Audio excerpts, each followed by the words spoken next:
Greetings. I am a representative of the AntiSinite movement. These videos are not edited. They are AI assisted and read from script. This is continuing of part 2 of Sinners Hate AntiSinites. As we continue on our path as anti-Sinites, our commitment to living according to God's commandments acts as a powerful testimony to others. This lifestyle serves as a contrast to the world around us, which promotes values and behaviors contrary to God's will. The more we as individuals embody the principles and practices of righteousness, the more evident the difference between a life of sin and a life of sinlessness becomes.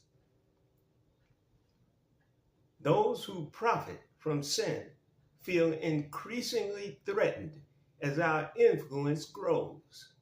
They are often deeply invested in maintaining the systems that promote and sustain sinful behaviors because their power, wealth, or status depend on sin.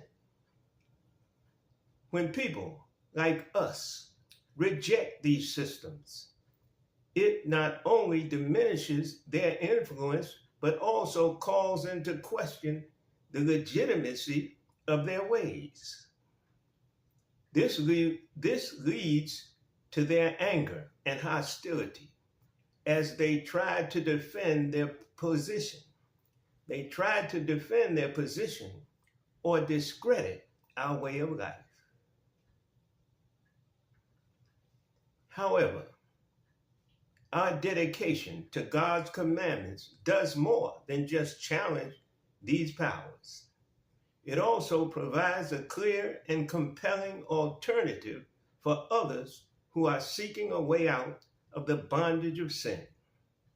Our example shows that it is possible to live a life of freedom and fulfillment by aligning ourselves with God's will, which are God's commandments of behavior.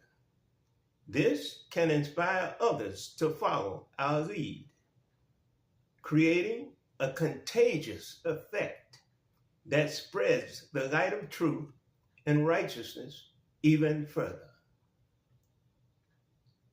In this way, living as an anti-Sinite is not just about personal purification, even though it is. It is also a form of sin-free warfare.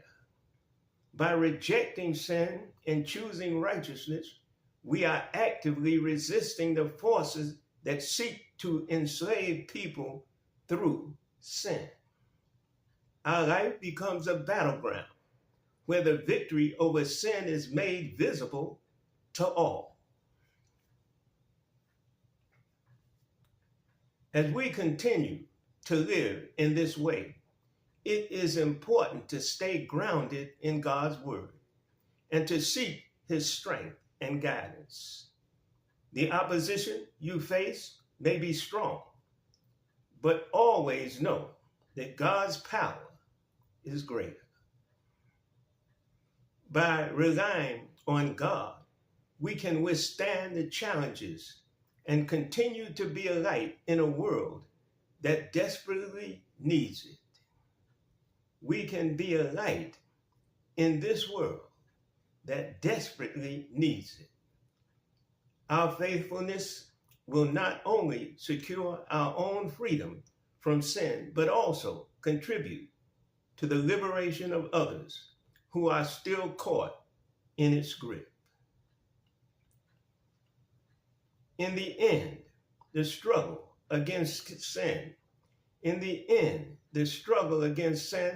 and the systems that promote it is a reminder that the world is in a state of sinful conflict.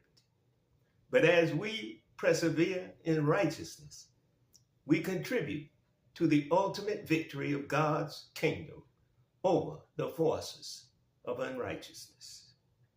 Peace.